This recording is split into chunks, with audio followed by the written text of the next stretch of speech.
നമസ്കാരം. മലയാളി വാർത്തയിലേക്ക് സ്വാഗതം. പാനൂർ സ്ഫോടനവുമായി ബന്ധപ്പെട്ട് CPM ഇപ്പോൾ മുൾമുനയിലാണ്. വളരെ രൂക്ഷമായ വിമർശനങ്ങൾ CPI ഈ ഒരു കേസിൽ നേരിടുന്നുണ്ട്.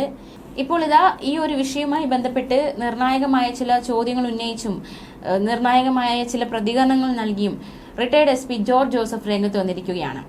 വേണ്ടി വന്നാൽ ഈ കേസിൽ അന്വേഷണം ഉണ്ടാകുമെന്നതടക്കമുള്ള ഒരു പ്രതികരണമാണ് അദ്ദേഹം നടത്തിയിരിക്കുന്നത്. ആരെ കൊല്ലാനാണ് ബോംബ് ഉണ്ടാക്കിയതെന്നും അല്ലെങ്കിൽ ഈ ബോംബ് ഉണ്ടാക്കിയതിന് പിന്നിലെ ലക്ഷ്യം എന്താണെന്നതടക്കമുള്ള കാര്യങ്ങൾ വിശദമായി അന്വേഷിക്കുമെന്നാണ് അദ്ദേഹം പറഞ്ഞിരിക്കുന്നത്. CPIM-നെ അദ്ദേഹം വിമർശിച്ചു. പാർട്ടി മാറി ചിന്തിക്കണമെന്നും ഇത്തരത്തിലുള്ള കാര്യങ്ങൾ ചെയ്യുന്നതിൽ നിന്നും വിട്ടുനിൽക്കണം എന്നതടക്കമുള്ള ഒരു പ്രതികരണമാണ് അദ്ദേഹം നടത്തിയിരിക്കുന്നത്. അദ്ദേഹത്തിന്റെ വാക്കുകൾ കേൾക്കാം. പാനൂരിലെ ബോംബ് സ്ഫോടനത്തിലെ CPM-കാരനായ ഷെറിൻ കൊല്ലപ്പെട്ടു.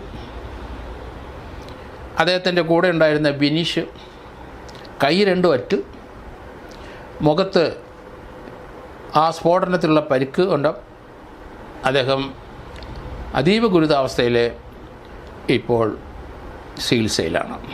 മറ്റൊരാൾ വിനോദ്, അയാളൊരു ടിപ്പർ ലോറി ഡ്രൈവറാണ്, അയാൾക്കും പരിക്കുണ്ട്.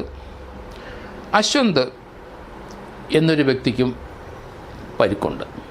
4 പേരാണ് പരിക്കേറ്റവരും.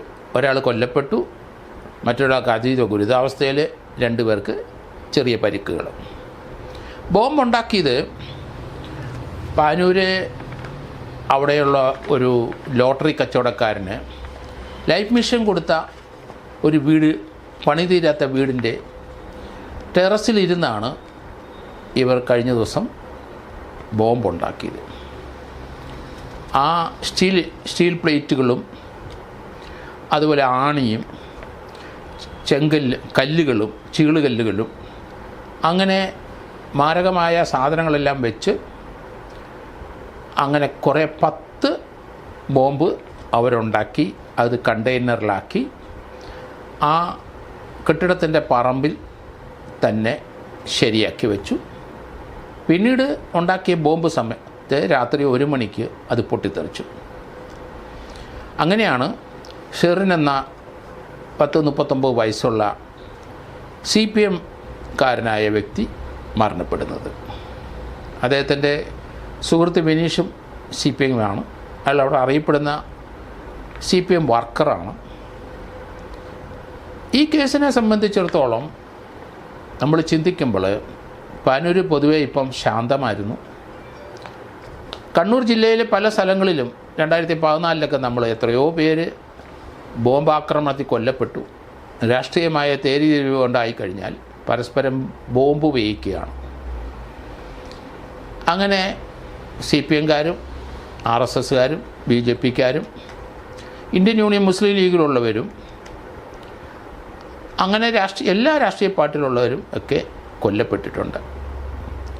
ബോംബ് എറിഞ്ഞ ആളെ വീഴ്ത്തുകയാണ്. മാരകമായ പരിക്ക് ഒത്തിരി പ്രവർത്തകർക്കുണ്ടാവും. വീടുകൾ കത്തിനശിക്കും.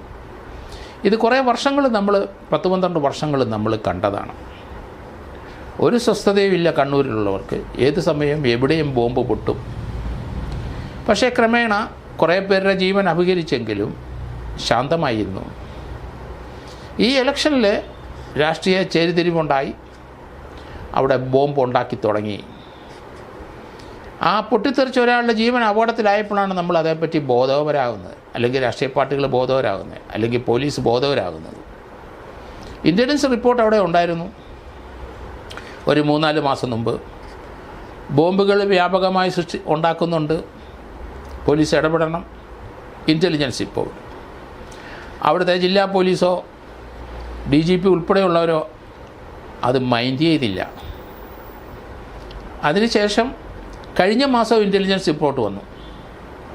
ബോംബ് ഉണ്ടാക്കുന്ന പല സ്ഥലങ്ങളും ഉണ്ടാക്കുന്നുണ്ട്, റെയ്ഡ് ചെയ്ത് പിടിക്കണം എന്നുള്ള രീതിയിൽ വന്നു. അതും അവിടുത്തെ ലോക്കൽ പോലീസ്, പാനൂരുള്ളവർ, കണ്ണൂരുള്ളവർ, കൂത്തുപറമ്പിലുള്ള ഓഫീസേഴ്സ് ആരും അത് റെയ്ഡ് ചെയ്യാൻ തയ്യാറായില്ല. കാരണം ഭരണകക്ഷിയാണ് ബോംബുണ്ടാക്കുന്നത് കണ്ടിട്ടാവാം. ഇവിടെ ഭരണകക്ഷിയിൽപ്പെട്ട ആ 3-4 പേര് ബോംബുണ്ടാക്കിയത് എന്തിന്?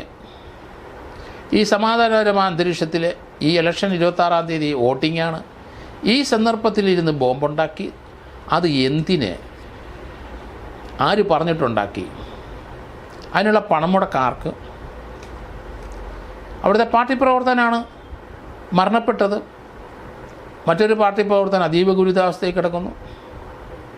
അതിൽ നിന്ന് CPM ഒഴിയാൻ കഴിയില്ല, അത് വിലപ്പോവില്ല.